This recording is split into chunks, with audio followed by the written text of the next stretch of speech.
Hello, everyone. Thank you again for joining Dorsey Ross on this episode of The Dorsey Ross Show. In this episode, Dorsey interviews another special guest that will give you hope and inspire you. Hello, everyone. Thank you again for joining me on another episode of The Dorsey Ross Show.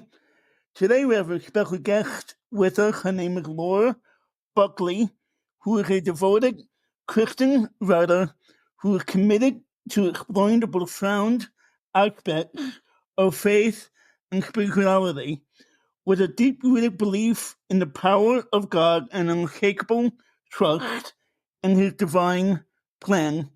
Laura has dedicated her literacy journey to sharing the Christian message of hope, trust, and unwavering faith with readers around the world. Laura has embarked on a mission to provide readers with a solid foundation for their faith journey.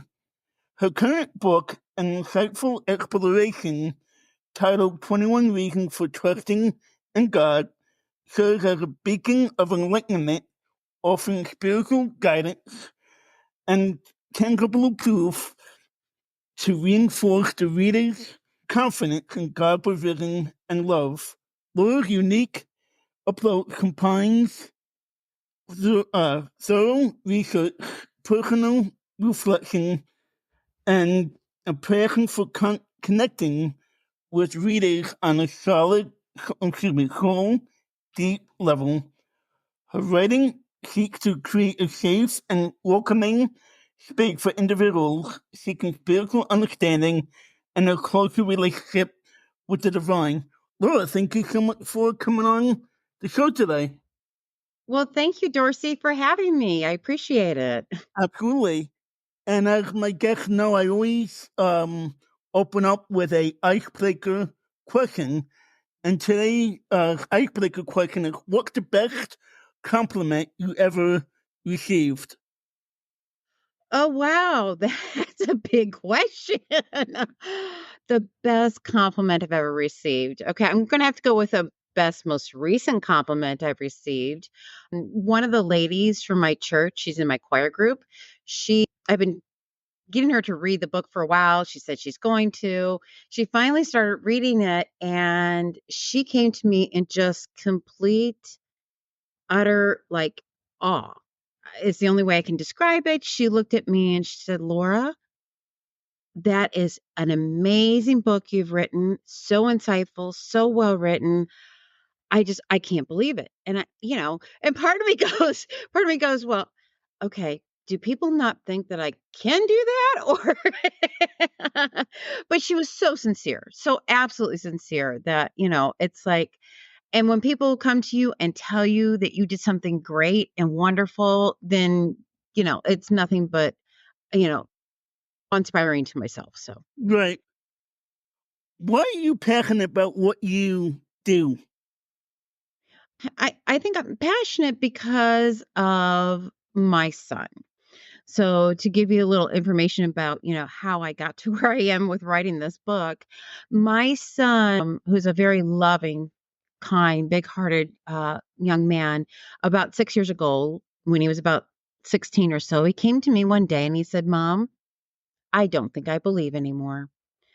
And I'm like, "What do you mean?" And it took him a lot of strength to come to me and tell me that. And we talked about it for like a good hour, I would say, about, what made him not believe. And he's gone to church, he went to religious ed classes, he in his school, he was a scientific, type kid and very much into those type of classes, computer, etc. And he had classmates that just simply didn't believe. And apparently a lot of stuff that they teach in school is very non non-God, supernatural, non any. And for him, that's what he was hearing. That's what he heard. So the last thing I told him was, if I can find information, he wanted some proof, some tangible proof. And he goes, "If I can find you something, would you listen to me?" Would you, listen to what I'm telling you? And he goes, yes. So it took me a little while, and I put together some information for him, and got that information in front of him, including this ginormous book of scientific proof for him, because that's what he was into. But we watched, like a video and went through some different, basically, it was more of the artifacts type thing and where, all the different manuscripts are. And that the fact that this stuff is still there, still, tangibly there. And then I guess he only read like one chapter of that scientific book and he ended up going, okay, if they can write that long of a book over scientific proof, I'm good. I'm good. So, yeah. And that wasn't the start of it. That was just kind of like, okay, that's cool. But then I realized with my research and with his, knowledge, I was like, wait a minute. There's nothing out there for these young adults to grab a hold of and say in a fairly short, respectively, attention span to go, okay, here's a reason to believe, here's a reason to believe, here's a reason to believe. Because it's just like I said, that big, thick book type thing on one subject or, just a couple subjects. And these kids just need something to go, should I believe or not believe? And then at that point, then you take it from there and go, okay, I believe now, where do I want to go as far as my knowledge and further research? I like this idea. I like what was presented. I want to go the scientific way. I want to go the historic way, or I want to go, just, into the church and go from there. So, yeah. Was the book that your son read? What do you remember the title of it and who wrote it? And was it based on the Christian faith, or was it just a secular book that somebody came up with? I do not have that book in front of me. So I apologize. I don't have that. It was definitely just a huge scientific book. For him, he said, he understood the first chapter, but it was really hard, to really understand. He goes, there's no way somebody would just pick up this book and read this and feel like, hey, oh, that makes sense to me. And as far as, it was I don't know if I want to say it was Christian based because honestly, I didn't read it because it was just too much for me. I'm not of that mindset. But, it just kind of proved that there was a God. And I think science nowadays have gone to that point or gone further to that point of, oh, well, because we cannot prove that there isn't a God, and because certain things we cannot explain in our scientific research, there's got to be something that's larger than, the Big Bang theory or whatever they're going with at the time that shows that there's something out there that started this, that caused this, that caused that, at least that initial reaction, the initial start to the universe and our DNA and how our DNA is made up and so unique for each person. 3 billion letters long the DNA is. I mean, this stuff doesn't just pop out of the air. And I think that's what the scientists are now saying. They're like, this kind of stuff we can't reproduce. We can't make this happen. This isn't something that there's something else that influenced this and caused this. You mentioned that you wrote a book and it's called 21 Reasons for Trusting in God. Can you give us 5 of those reasons why we should trust in God? Oh, sure. Well, so if you want like that proof type thing, there's 100,000 artifacts in existence that will prove the biblical during the time of Jesus that the whole gospel, like it goes back to different sections of the gospel and proves the gospel. So that's an amazing number of artifacts that that are there and available. And I mentioned the DNA. The DNA is one of the other things that kind of proves God's existence because they can't reproduce that. That information is just unreproducible. So that's a great one. One of the things that they talk about a lot in the philosophical end of things is that there has to be a cause. So if something exists, something caused it to exist. And this is more of a mental twister type thing, that a lot of people don't get into, but, some do, where if there is something that exists, there had to be a cause. Therefore, if it does exist, there was a cause. What was that cause? And that's kind of a logical explanation for God. Okay. Other things are miracles. Miracles are huge. And I don't think I don't want to say in the news enough, but they're not readily available enough because they happen on a very regular basis. And we just don't hear about them, don't know about them. I'm sure a lot of doctors probably, maybe, know about some of those that happen, in the hospital. But there's things that happen outside the hospital, whether it be at Lourdes or just a prayer going into a church that happen all the time. And there's no way to explain it. No way to explain it except that there is somebody larger than us that is looking out for us, protecting us, and caring for us. So to me, that's a huge proof as well, because I've had that happen in my own life. And then, if you want another one, it's just health wise.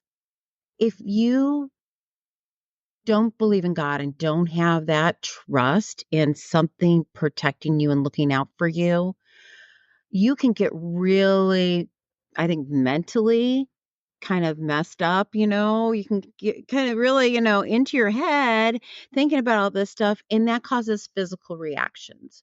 And so they have proven through different studies that when people believe in a God, believe in his protection, believe in his love, they calm down, their blood pressure goes down, they accept things better, they feel better, they can handle things better. And honestly, just the peace that it brings me, I I there's nothing else that can cause that. There's nothing else that can cause that. So those are just some quick overviews, I guess, that I just gave you. But yeah. Going back to the artifact that you mentioned that they found, in the Bible readings and, during, for the Bible times, I was doing a, youth group study on certain videos, and they were talking about that they haven't excavated. They only excavated 5% of the whole area of the Bible, for the Bible times. Okay. Yeah. Yeah. So there's probably so much more there that we just don't have in our hands. I know they found the cross. And there was a miracle that happened when they first found the cross. And it was kind of how they tested, because there was three crosses, right? And there's three crosses there, with the two thieves and then Jesus in the middle. And they all were kind of made of the same material. They knew that it was a material from back then. But what they did is they had a lady who, I don't know what her symptoms were. I don't remember at this point in time. Sick in some way, needed some sort of healing in some way. And they touched the crosses, and when she touched what they now say is Jesus's original, the cross that he was crucified on, she was healed. And so that's how they knew. And there's more healings that have happened since then. The cross has actually been splintered and pulled apart, and I wish it hadn't. That just makes me cringe a little bit. But there's pieces of the cross that have been on display throughout the world, and people have used that, kind of just like touching his cloak when he was alive or whatever. So yeah. Tell us about your first miracle at 15. Sure. So this was a big, okay, there's a God, because I believed in God before that. I believed through, what my parents taught me through going to church. But when I was 15, I was with my friend in a car. She was out just of driving age. I didn't have a seatbelt on because her seatbelt didn't work. I tried. This was when seatbelts were fairly new as well. So it was no big deal for me not to have a seatbelt on. But she was driving us back home, and she was talking to me, just kind of looking at me. And I kind of looked up and I saw in front of me the light was red and a car coming through. And there was no time for her to react. We were going straight into the car. We went straight into the car and straight into a tree. I didn't realize it at the time, but I was passed out and laying on my friend's lap. So I was actually over in the driver's side. And these were big cars back then, not to age myself too much here. But I had looked in the window, and this is what I remember. I looked in the window, and there was a gentleman there, and he just looked at me and he goes, "Are you okay?" And I just kind of responded, "Yes."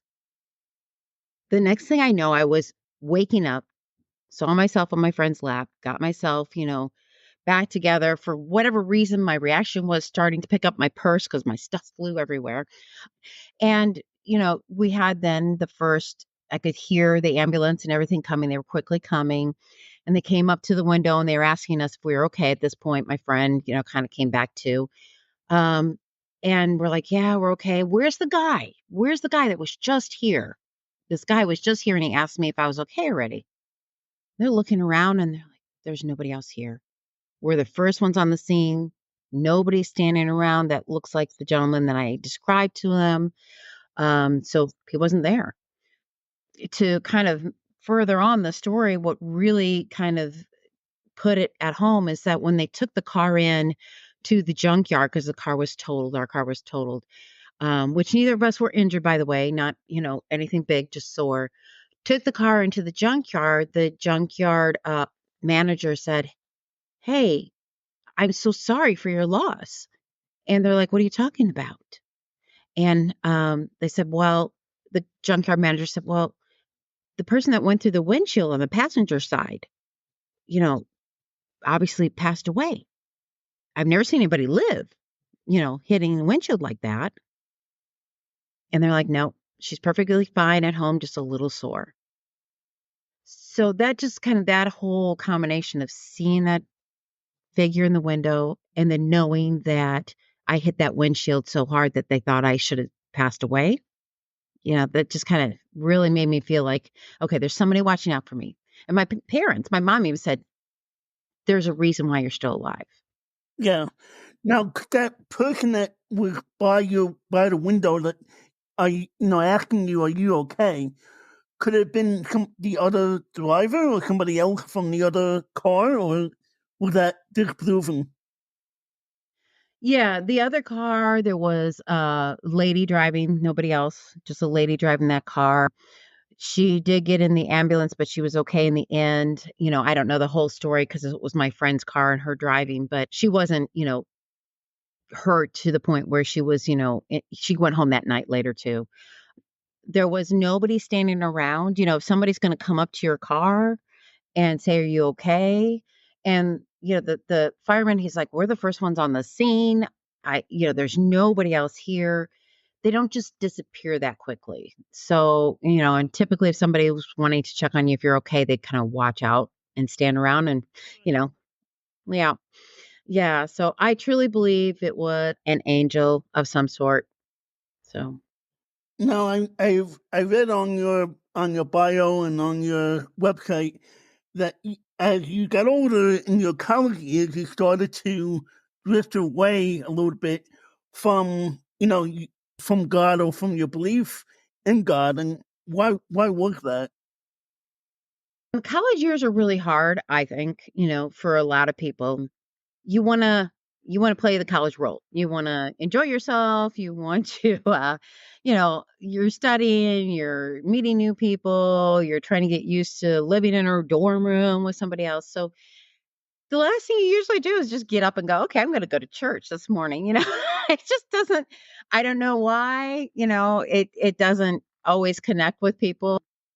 But that kind of, I felt it. I felt immediately when I started doing that. I was like, "Oh man, I miss that connection. I miss going to church." And it's an interesting thing because you just kind of, that connection, that community that you have at church dissipates so quickly if you're not going on a regular basis.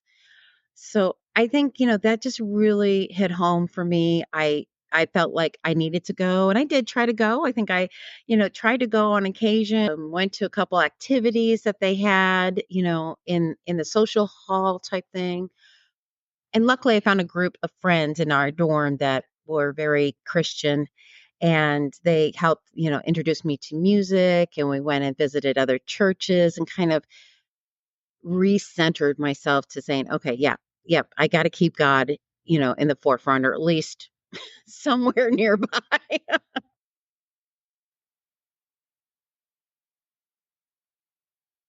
In your book that we mentioned earlier, you talked about trusting in God. How do you personally define and practice trust in your daily life? Yeah, that's a good question. I think putting trust in God is really a long-term, everyday thing that you have to work on. It's not, you know, I trust that He is looking over my activities and what I do. Now, I haven't always been that way. Um, there was a long time where I felt like, okay, I believe in God. It's good. I believe in Jesus. It's good. But I'm, walking through life like a lot of people do, just walking through life, doing my own thing, whether it be, work, friends, whatever I'm doing, family, etc.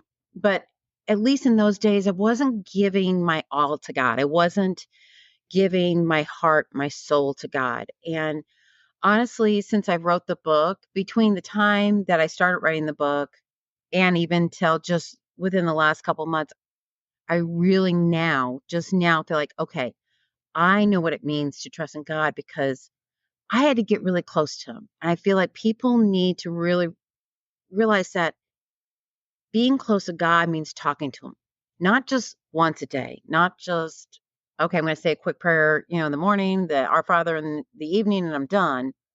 It's a relationship, and that relationship has to be fostered just like any other relationship. It's not that He's not there for you. It's not that He doesn't love you and wants to have that relationship, but you have to put that effort in for Him to really, for you to hear Him and connect with Him. It's your end that can't connect sometimes, I think, with God enough that you can really feel that full trust and that full love. It's hard to explain, but you'll feel it inside. You'll feel it inside and you'll know it. You'll know it. Yeah. But every day now, I just, I ask Him for His guidance. I ask Him for Him to protect me, to show me what to do for that day. And then at the end of the day, just kind of say, did I do the right thing? Please help me to do better tomorrow. Yeah. If, for people that are listening that may feel like they lack trust in God, how would what encouragement would you give to them to help them to trust in God more? Yeah. I mean, obviously, as a selfish point, I would say read the book. Okay. Just because trusting, first of all, comes with belief. Okay. You can't trust in somebody, until you're friends with somebody, know somebody, you don't put your trust in them completely. So you have to get to know them first. You have to go through that process of who is God? Why should I believe in Him? Now I believe, what do I do with this belief? Where do I go with this belief? How am I supposed to connect with Him? How does He help me?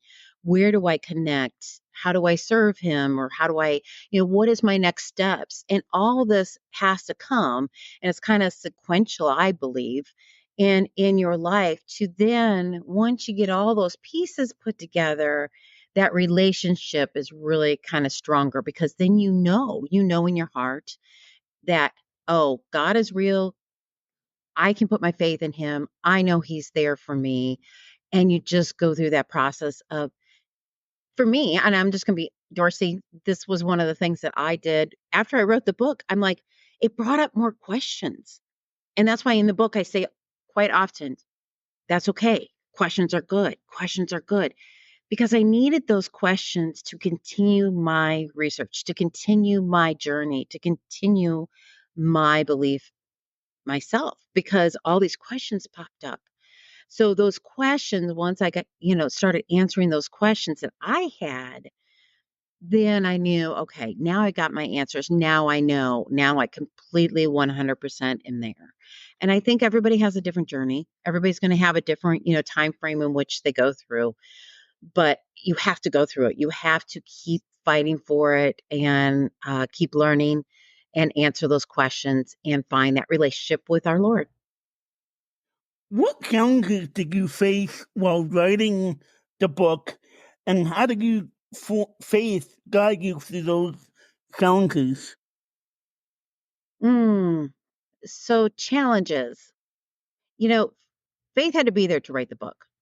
So challenges for me were mentally, am I doing the right thing? Am I hearing God? Is this what God wants me to write? I feel like I was being challenged by friends as well, challenged by just what was happening in my world around me, whether it be finances, trying to find money to produce the book, whether it be just time frame that it took me to write the book compared to what I wanted. And just, I felt like I was constantly being barraged by questioning myself. And I don't know that it was God questioning. I don't know. I think there was other forces making me do that. Okay. So I think there's, good and evil in this world, and the evil didn't want me to write the book. So yeah, those challenges were there. And it took actually my husband, he finally looked at me and goes, "We talked about this, Laura, that when you write this book, that he's not going to like it, that, that Satan's going to be there, and he's going to take you on a journey himself. And that's what this is right now. So go back to God and don't let him take over." So those were the big, that was big challenge. Right. Tell us about the accident your husband had. Oh, and this is interesting, Dorsey, because just before we got on this podcast, I'm like, that's right, I forgot, because the accident took over my mind at the time. And 2 days before, so it was on a weekend, that my husband went up to see his mom. And when he went up there, he had stopped and eaten something, but he had just started a new medicine. And when he got up there, he started feeling bad. The next day, he's like calling me going, "I don't feel good. I've been throwing up. I got something. I don't know if it was the food I ate," etc. About 4 hours later, I got this phone call saying from his mom going, "Okay, took him to the hospital because he couldn't breathe. And he was having such a severe allergic reaction that he went into that anaphylactic shock stage where he couldn't breathe." So I thought I lost him then. And he comes home Sunday night. We go out to dinner. And Monday, he falls off a ladder 2 stories high. And he ended up just totally blasting both of, in the bottom half of your leg. Don't ask me to remember the names of those 2 bones back down there, but right below his knee, both of those bones just were completely shattered to the point where they couldn't count the pieces when they were in there trying to put them back together. He had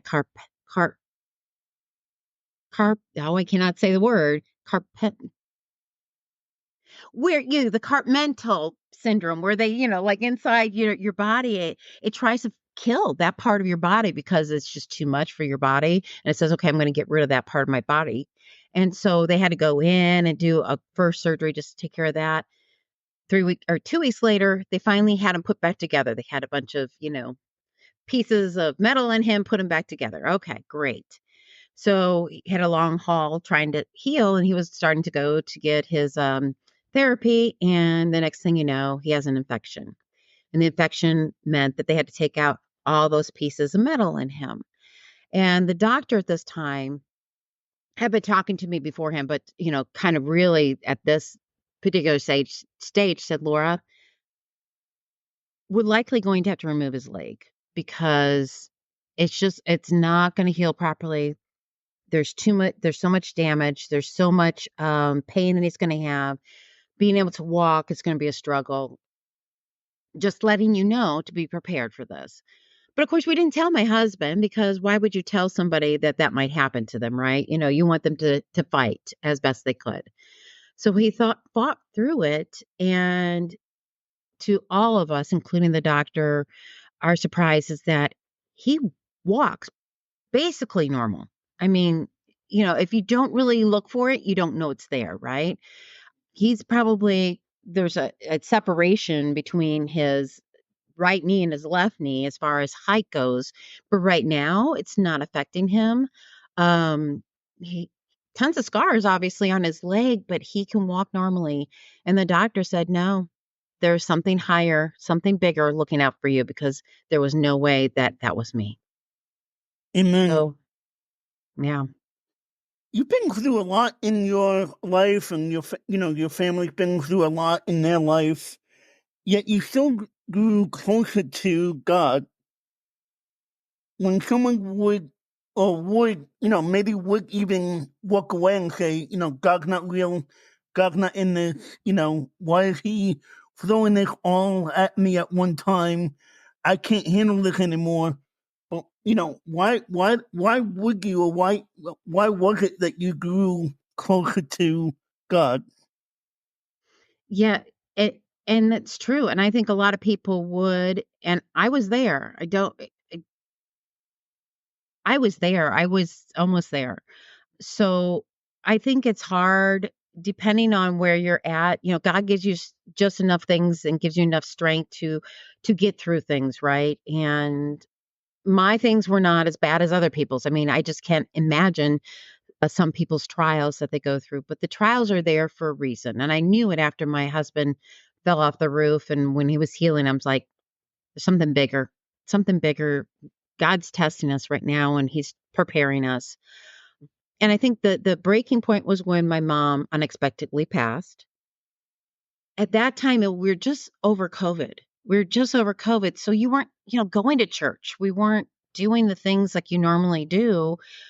And I kind of just probably like a lot of people kind of fell away from God a little bit then too, because you just didn't have that community. You just didn't have that constant reminder and practice and activity. And I was there. I was there. I had lost not only my mom, but my dad has Alzheimer's, dementia, heart issues. So he needed a lot of care. So we were taking turns caring for him. My sisters got angry at me, which we were all angry at the time, obviously. But I felt like I lost everything between, you know, COVID and not being at church, between my mom gone, my dad really wasn't there, that as far as being able to talk to, my sisters not being upset with me. And we had moved. We had moved too. So I had moved away from friends and people that I knew. I thought I lost everything. I thought, why? Why, God? Why am I going through this? Why is this happening? There is I can't handle this. I just can't handle this. And I've never said this before. I'm not sure I feel comfortable saying this, but I was seriously there where I've thought about running off the road. I thought about taking my own life. I didn't. And I sat on the side of the road crying, shaking, and I had two people pull over. Why? I don't know. God was putting them in my life and they talked to me. They were very kind, very listening. And I just went home and I'm like, okay, God, I give it all to you. I'm done. I can't. Tell me where to go. It's up to you. You have to control this. I can't. I can't do this anymore. And that was it. That was the change. That's when it wasn't until I surrendered completely to him and said, I can't do this. You do this. I can't do it. That God just immediately, and I felt so much better immediately. That was like a, a relief, that weight was taken off my shoulder. Right. Can you share with us a memorable story from your own life that illustrates the power of faith and trust in God? Oh, a memorable story. You know, there's a lot of stories, obviously, that were very impactful in my life. I'm going to have to use something that happened more recently than not. So, one of the things that made me just trust in God is that I was in there with my dad after my mom had passed that night. And my mom had, I don't know if you've ever seen or heard of those like little dolls that are like cats and dogs, and they're sitting on a little mat and they're breathing, and they're purring and whatever. They're just, mechanical things, whatever. So this little cat hadn't purred in years. My mom could not get it to purr. It basically was done, mechanically was done. That night, I heard this sound, and my dad said, I said, "What is that sound?" And he goes, "It's the cat. It's purring." I'm like, "What are you talking about? It hadn't purred in years, you know?" And I felt like that was, you know, mom doing that, my mom doing that for me. And she did it for my sisters too, because it stopped. By the next morning, wasn't purring anymore, wasn't moving anymore. And that next night, it did the same thing for my sisters. They were there, and it started purring, and it hasn't purred or breathed since then. So it's just these awesome things that happen in your life, and it doesn't have to be that big. It can be something small, like you just look up and you see the beauty of the glistening of the icicles on the tree, or you're looking like, I love trees. I'm looking at it, I'm like, oh, it's a beautiful big tree. God made these things, and just those little things, those little hints of, hey, I'm here, and I love you, and I'm here.